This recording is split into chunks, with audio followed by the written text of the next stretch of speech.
Hello everyone, hope you're doing well. Today in this video it is time to have a look at the Merkava Mark I, which is coming to the game as a event vehicle for the Battlefield Engineers event. I've been doing some videos on the event itself. If you want to learn how to get the Merkava, watch one of the previous videos where I explain the event. Now normally in a video like this I would talk about the history of the Merkava, but in this video I've decided not to, and the reason for it is because Many Miles Away has done a wonderful video looking into the development history of the machine, and I'll leave a link to it in the description so you can go and have a look at it for yourself. It's a perfect video and underlines all of the key points that you need to know about the history of the Merkava and all of its subsequent variants. So the one that we're getting in the game is one of the early variants of the Merkava Mark I, and well, it did have a few issues in its heyday, but the idea behind it was to create a defensive vehicle which would be able to stand up against anything that was coming up against it. A lot of features were added to increase the survivability of the vehicle, and they're present in War Thunder, coming, well, when it is in the live game.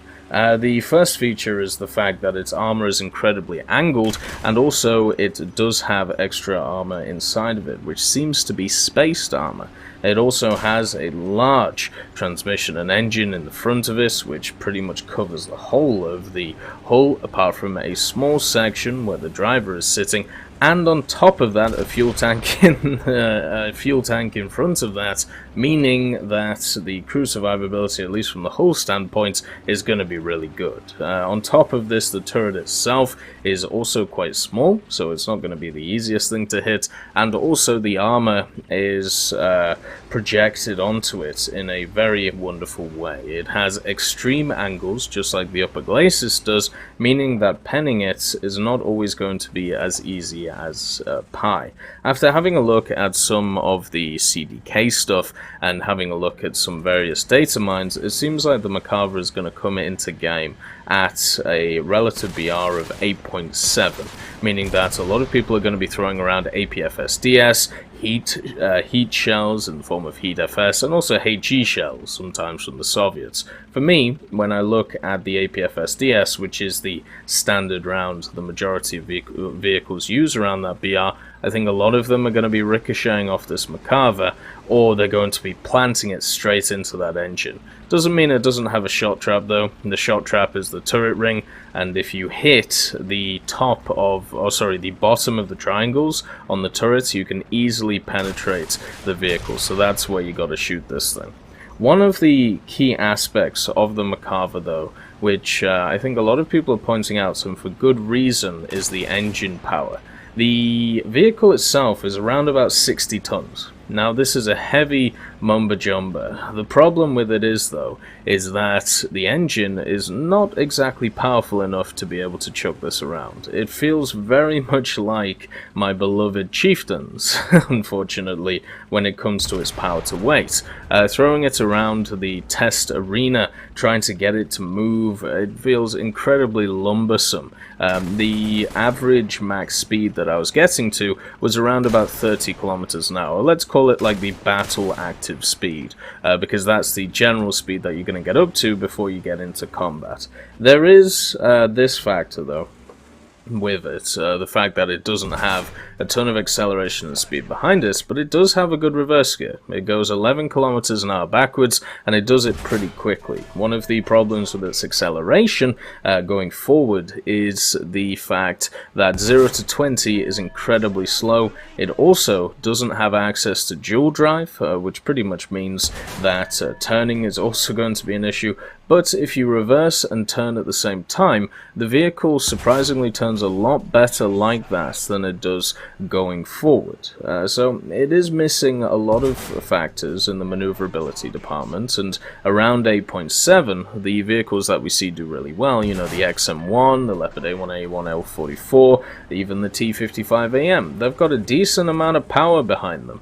They have, you know, good maneuverability, and because of that, I'm wondering how the Merkava is going to fit, because even though it has this really good armor, and it has this really good engine section and really good crew survivability, what I'm worried about is it not being able to get into position fast enough for it to be useful on the battlefield. Instead, it will unfortunately set up kind of like a chieftain, where in the first 5 to 10 minutes of the battle, you know, you can actually get to a decent defensive position, you can go hold down, you can kill a lot of enemies, and then after that, as long as there isn't a lot of aircraft around, then you push forward. You know, that is the general playstyle, at least how I play the chieftain, and I feel like the Merkava could easily be, you know, the same way as this. The only problem, as I said, is that doesn't always work. If you've ever played the chieftain, sometimes what will happen is you'll get barreled very early on, and you kind of just sat there waiting to repair, and then you'll come out again, get barreled again, so on and so forth,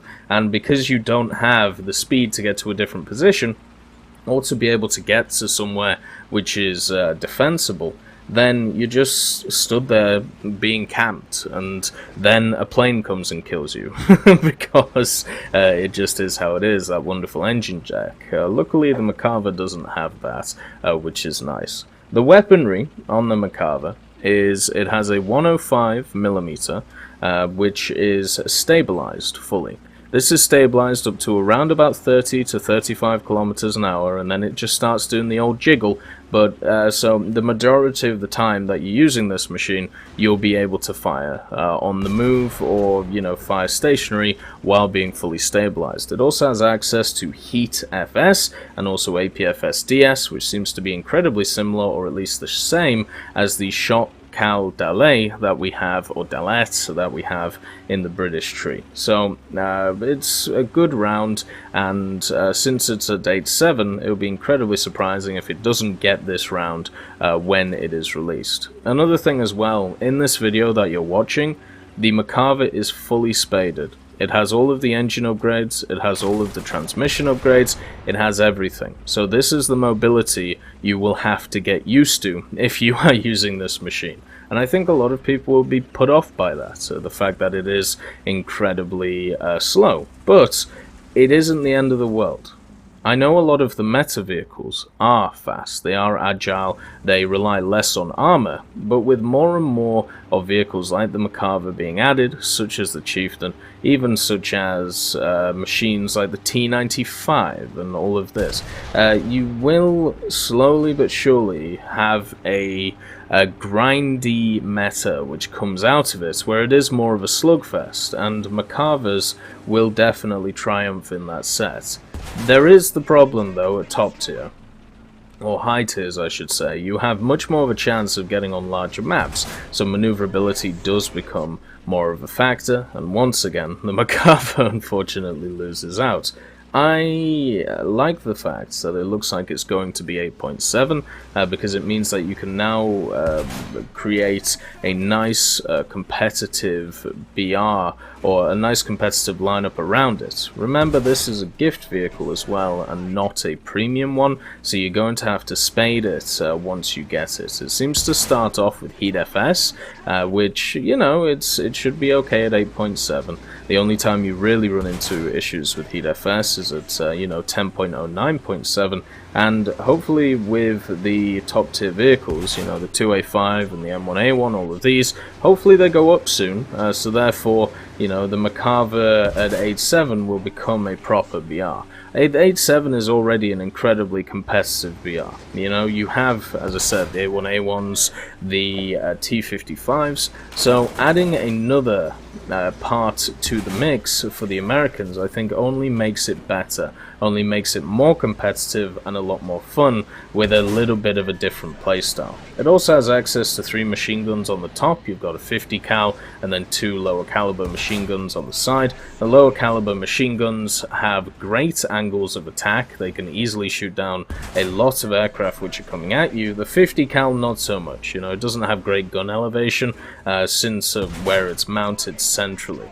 It also seems to have a laser rangefinder, which means that targeting people from afar is going to be a lot easier to do. And what this means is you can put your APFSDS to work and annihilate anything that is around. I am happy to see the Merkava, just because for me, when we look at the machine and I look at the chieftains, I play a defensive playstyle.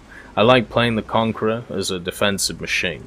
I like playing the Chieftains as defensive machines. I like defensively scouting as well. I like taking up positions and locking down areas of the map. And when I see this Merkava, that's exactly what I think. I think of a machine which is going to be able to do this with great effect for the American teams. The only thing that's going to be a worry is if it gets overrun by the Axis nations, which are just going to helltail straight at it and try and hit that shot trap, which isn't going to be the easiest thing to do. And it's not as if the Merkava can't fight back. You know, it's got a rack great gun on it. It's got a lot of very positive things with its 4-man crew. So hopefully it does fit the meta, and hopefully people are happy that they get it. I think a lot of people will just be happy with it being in game and you know, being able to have it. But from a competitive standpoint, I think there is room for this machine. I just hope that it doesn't get overrun by the speedy boys. Anyway, I hope you all have a wonderful day, and I'll see you next time. I'd like to thank B. Young, Blackie, Dyslexic Child, Martinez, Moxie, Nito, Nick Graham, Alobrelo, and Super Cacti for supporting me on Patreon.